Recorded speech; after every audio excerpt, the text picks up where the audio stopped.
L'action Enphase a corrigé en bourse ces derniers mois et l'entreprise vient de publier ses derniers résultats du troisième trimestre 2024. Je vous propose donc d'en parler en vidéo. On va parler des difficultés rencontrées par l'entreprise, du futur que je vois pour cette entreprise, de ma thèse d'investissement et après on regardera aussi les résultats et les chiffres. Évidemment, il ne s'agit en aucun cas de conseil en investissement, je vous partage mes chiffres et ma vision sur les entreprises et à vous au final de mener vos propres analyses, c'est votre propre argent. Alors cette entreprise, c'est une longue histoire pour moi. Je l'avais achetée notamment, si vous vous rappelez, en 2022. Elle s'est ensuite fortement appréciée en bourse et on l'avait sortie au niveau des 300 $, surtout parce qu'à ce moment-là, on commençait à parler de la remontée des taux et on pensait que l'entreprise allait corriger, ce qui s'est clairement passé. Et vous retrouvez les anciennes vidéos là-dessus où j'en parle d'ailleurs. Et j'avais repris mes achats au niveau ici de la flèche verte entre mi-fin 2023 et ensuite 2024. Et j'ai actuellement une centaine d'actions en portefeuille. Je tiens à le préciser, je suis à moins 25% dessus. Et d'ailleurs, tout n'est pas dans le vert. Vous voyez qu'effectivement, j'ai des positions qui sont aussi dans le rouge, ça arrive. Après, je ne juge pas une entreprise sur 1 an, 2 ans. Généralement, j'aime leur laisser beaucoup de temps, même si je les suis au quotidien. Et c'est d'ailleurs ce qu'on va faire aujourd'hui. Tout le monde ne croit pas au potentiel de cette entreprise. À l'époque, j'avais présenté ma thèse d'investissement et on va reprendre quelques points aujourd'hui. Mais vous avez aussi, sachez-le, des vidéos beaucoup plus anciennes sur la chaîne où j'en parle beaucoup plus en profondeur. J'écoute aussi tous les avis constructifs et d'ailleurs quelque chose que j'apprécie sur cette entreprise et qui me montre que la communauté pense par elle-même, c'est que tout le monde n'était pas du tout d'accord avec cet achat. J'ai eu des avis positifs et négatifs et d'ailleurs j'avais commencé mes achats assez doucement et ensuite j'ai fait baisser mon prix de revient unitaire. Aujourd'hui je dois être à 108 $ de prix de revient unitaire et j'avais été prudent aussi parce que vous m'aviez fait remarquer pas mal de points pertinents, notamment vous étiez nombreux à être d'accord avec moi que la hausse des taux allait faire souffrir tout le secteur. Au final, j'ai acheté trop tôt puisqu'on est à 80 $, mais en même temps, comment savoir quand on était à 108 $ qu'elle baisserait à 80 ? Et de la même façon, on pourrait se dire aujourd'hui, je ne vais pas acheter à 80 $ puisqu'elle va descendre à 40 $. Il y a un moment, je ne peux pas être émotionnel, je dois rester rationnel, j'ai un prix que j'accepte de payer. Et ça, c'est un grand classique. Vous prenez par exemple, il n'y a pas longtemps, SoFi ou encore IMSS, des entreprises qui étaient au fond du trou avec énormément de négativité et elles reprennent des dizaines de pourcents en seulement quelques jours. Et il y a des personnes qui attendaient que ça baisse encore et encore et encore. Il y a un moment, personnellement, je suis pas capable de trouver les points bas et je préfère avoir les positions les plus grosses possibles qu'avoir des prix de revient unitaire aux petits oignons pour flatter mon ego. En tout cas, c'est ma mentalité. Pour le business model, donc l'entreprise conçoit, fabrique et vend des solutions de production d'énergie solaire pour notamment tout ce qui est installation domestique, donc les maisons. Ils vendent des systèmes complets, mais personnellement, si je me suis vraiment intéressé à cette entreprise, c'était pour la partie micro-onduleur qui est opposée aux onduleurs centralisés. Ce sont des technologies très différentes. J'avais fait une vidéo comparative où j'expliquais en détail pourquoi je préférais cette technologie. N'hésitez pas à aller la voir. J'ai aussi une très forte conviction dans le secteur du solaire, ou plus précisément dans le fait qu'on a de l'énergie qui arrive tous les jours du soleil et que la récolter, c'est assez pertinent, surtout que par rapport à des éoliennes, des barrages, etc., on n'a pas de pièces en mouvement, les panneaux sont de plus en plus solides, c'est des installations qui ont des grandes durées de vie avec peu d'entretien et je pense que dans les énergies renouvelables, le solaire est un des secteurs qui va clairement tirer son épingle du jeu. Et ça, c'est mon avis personnel sur la technologie. Et je suis aussi sur cette entreprise pour la force du réseau, notamment au niveau des distributeurs, pour leur historique, leur bonne gestion et pour leurs produits. Pour commencer la vidéo, on va discuter des points que je surveille et des points pertinents qui m'ont aussi été remontés par certains parmi vous. Et ensuite, on regardera les résultats de l'entreprise. Tout d'abord, comme je le disais, c'est un secteur qui est clairement cyclique. On le savait notamment avec la remontée des taux d'intérêt, le fait que le consommateur ait eu des difficultés à travers le monde en 2023-2024, clairement. Et ça s'est clairement ressenti dans d'autres secteurs qu'on a traités sur la chaîne. On en avait parlé sur YouTube à l'époque justement de cette baisse à venir, j'avais même vendu. Et là, j'adore YouTube parce que ça me permet d'enregistrer ce que j'ai dit à l'époque. Et à l'époque, j'acceptais que la baisse allait peut-être arriver et durer. Et d'ailleurs, j'ai pas du tout acheté à 300 $. J'ai racheté, vous voyez, qu'un prix de revient unitaire à 108 $, je vous le disais, parce que ça me paraissait être un prix cohérent. Aujourd'hui, on est plus bas et je vais être patient tant que je vois pas de problème. Et d'ailleurs, on va traiter toutes les difficultés de l'entreprise, voir si c'est vraiment des points bloquants pour moi et les points que je surveille. Et vous prenez aussi bien, par exemple, Enphase que SolarEdge, qui sont deux acteurs concurrents avec des technologies différentes justement dans le secteur et les deux ont une forte baisse sur le chiffre d'affaires en trimestriel et ils sont les deux en train de rebondir depuis 1 à 2 trimestres. Je vous dis 1 à 2 trimestres parce que sur les graphiques on ne voit pas le trimestre qui vient d'être publié puisque c'était hier. Des points que je vais continuer à vérifier sur ma thèse d'investissement. Déjà, est-ce qu'on est bien sur des produits qui ne vont pas devenir des produits de base, des commodities en anglais. Donc par exemple les panneaux solaires où les prix s'écroulent, les marges sont très faibles, alors que là pour moi on est justement sur des produits où on va réussir, en tout cas c'est ma thèse d'investissement, à maintenir des marges brutes plus élevé que la normale dans les produits industriels, et ça pourrait ne pas être le cas. C'est pour ça que je surveille les marges brutes dans le temps sur ce business. Mais pour moi, ils vont maintenir des meilleures marges à cause de la technologie, de l'effet de réseau qu'ils ont au niveau des distributeurs. Pareil, je l'ai traité longuement dans d'autres vidéos où justement, par rapport à une voiture qu'on peut commander sur un site internet, peu de monde va acheter des panneaux et des micro-onduleurs et aller les mettre sur le toit et l'installer dans la maison. Donc le gros des ventes de ces entreprises passe par des distributeurs et des installateurs, clairement.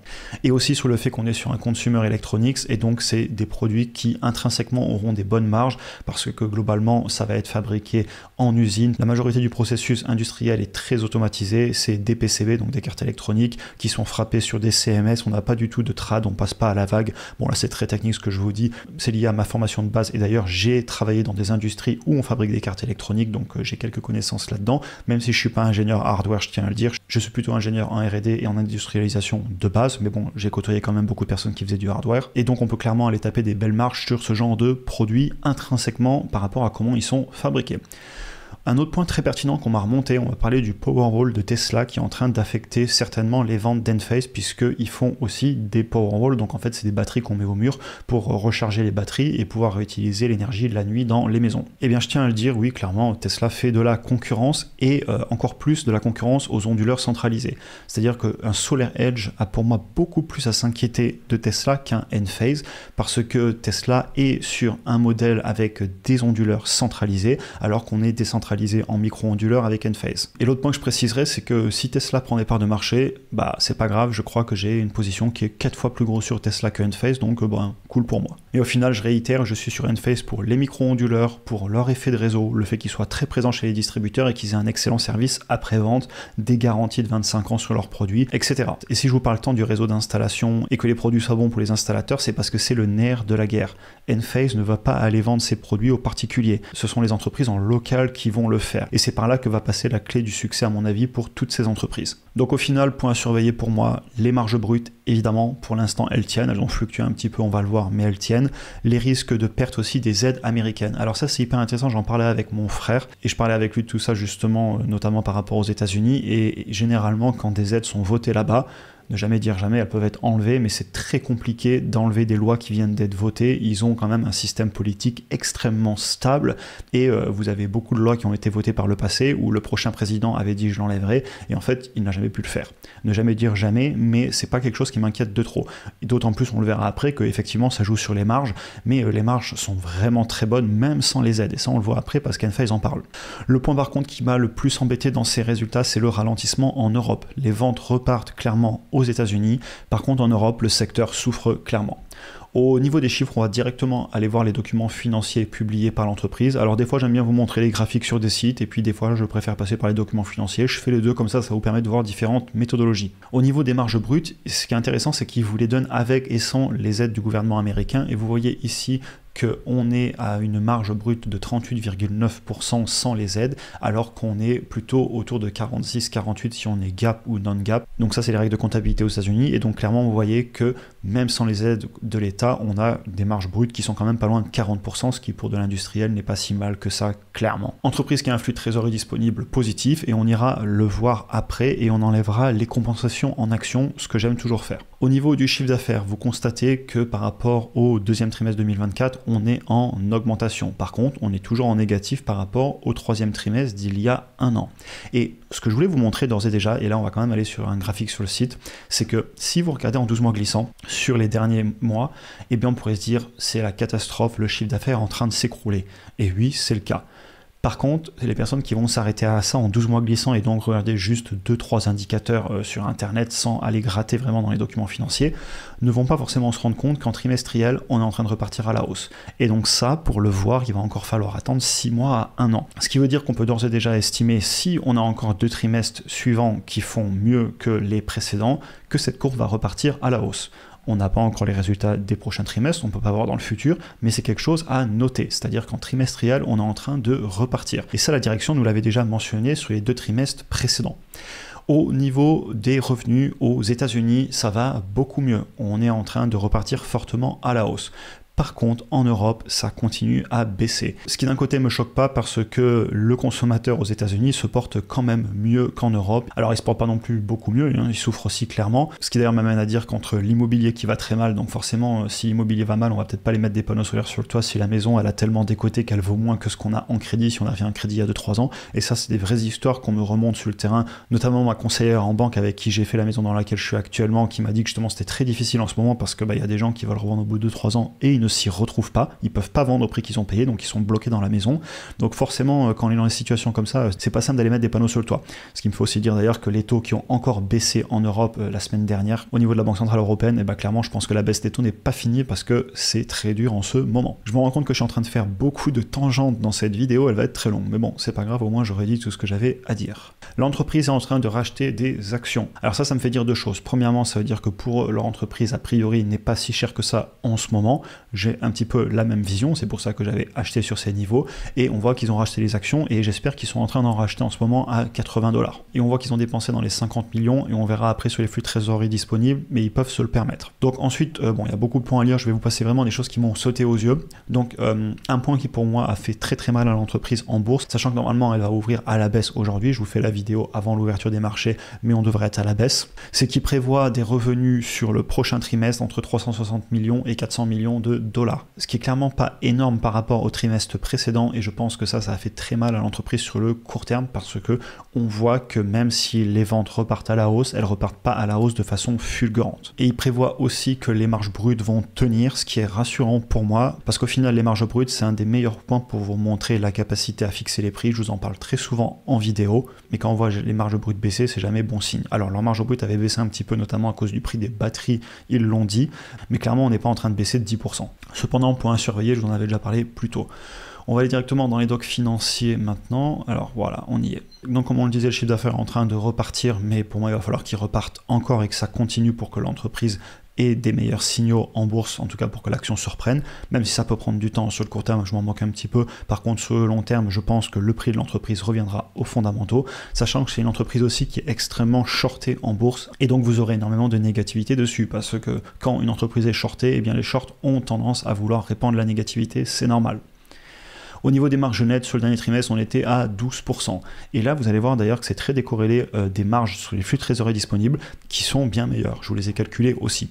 Au niveau du bilan, alors, on a une entreprise qui a 1,2 milliard de dettes. Et au niveau du cash et des actifs disponibles instantanément, on est à plus de 1,2 milliard comme vous le voyez ici.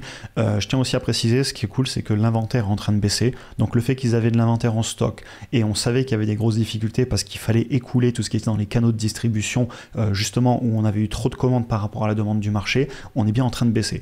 Donc globalement, c'est encore sain financièrement, c'est pas parfait, mais c'est pas quelque chose qui m'inquiète où on aurait beaucoup de dettes, plus de cash et surtout un flux de trésorerie disponible négatif.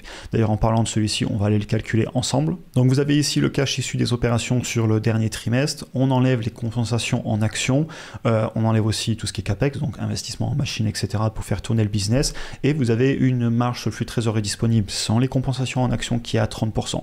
Et si vous me les rajoutez, les compensations en actions, on est à largement plus de 30%. Donc l'entreprise n'a pas de problème de cash actuellement, à suivre dans le temps évidemment, mais actuellement l'entreprise génère toujours du cash et elle en génère toujours plus que ce qu'elle est en train d'utiliser, notamment pour racheter des actions et pour payer les employés, etc. en actions. Donc financièrement c'est sain, c'est à surveiller dans le temps, mais ça m'inquiète pas. On va passer à ma conclusion. Donc clairement je conserve ma position. La baisse n'est peut-être pas finie. On va ouvrir sous les 90 $ aujourd'hui et j'ai aucune idée d'où ça va aller, sous 3 mois, 6 mois, 1 an. Moi, ce qui m'intéresse, c'est dans plusieurs années voir si mon analyse était bonne, ça me permettra d'apprendre et dans tous les cas, je continuerai à en parler sur YouTube. Je peux avoir tort, clairement, et je sais que vous êtes nombreux à ne pas être sur l'entreprise et certains d'entre vous sont sur l'entreprise. Ce que je trouve passionnant au final sur YouTube, etc., c'est qu'on peut échanger ensemble. Vous me donnez des avis constructifs, qu'ils soient positifs ou négatifs. Du moment qu'ils sont constructifs, je les regarde tous. Et quand on émet des doutes sur des actions, personnellement, je trouve ça excellent parce que ça me permet de tout le temps réfléchir. Par exemple, ce qui s'est passé avec les batteries sur Tesla, hyper pertinent qu'on en parle. Effectivement, ça prend des parts de marché, mais de notre côté, tant mieux, j'ai du Tesla aussi. Tenir cette position sans sa propre analyse et ses convictions, clairement, c'est très difficile. Regardez, depuis plus d'un an, on fait du sur place. Si on ne sait pas pourquoi on l'a acheté, ça va être dur de tenir. Actuellement, je suis à moins 25% sur ma position, comme on le voyait tout à l'heure, mais au final, si je regarde sur tout le portefeuille, actuellement, c'est ma position la plus en baisse d'un point de vue des moins-values latentes. Donc voilà, je l'accepte sur le court terme. D'autant plus que le chiffre d'affaires repart, comme on l'a vu, doucement, mais il repart. Les marges, elles tiennent, je continue à les surveiller et j'ai pas envie de commencer à paniquer, à être émotionnel sur le court terme, alors que justement, je vois les fondamentaux qui commencent enfin à repartir alors que l'action corrige. Je suis aussi allé regarder par exemple des entreprises comme SolarEdge, ça va guère mieux, tout le secteur va mal et ça se ressent aussi sur cette entreprise. Un point aussi que je vois de positif, c'est qu'on va bientôt se comparer à des trimestres qui étaient très difficiles et donc sur les sites internet classiques où on regarde juste du 12 mois glissant, eh bien les chiffres devraient s'améliorer dans quelques trimestres si encore une fois on a des meilleurs trimestres effectivement, et au final aller faire le travail d'aller regarder dans les documents financiers,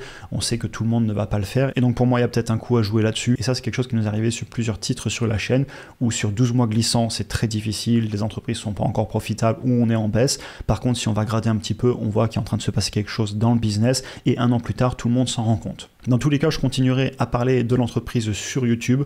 On va apprendre et on en reparlera dans quelques années. On continue la conversation dans les commentaires sur le Discord ou encore en DM sur Instagram. Et comme d'habitude, je suis mon seul sponsor. Ainsi, pour ceux qui veulent être accompagnés dans leur apprentissage, premier lien en description pour réserver un appel avec moi-même afin de te présenter l'intégralité du programme. Un immense merci pour votre soutien et à tous les membres depuis les débuts.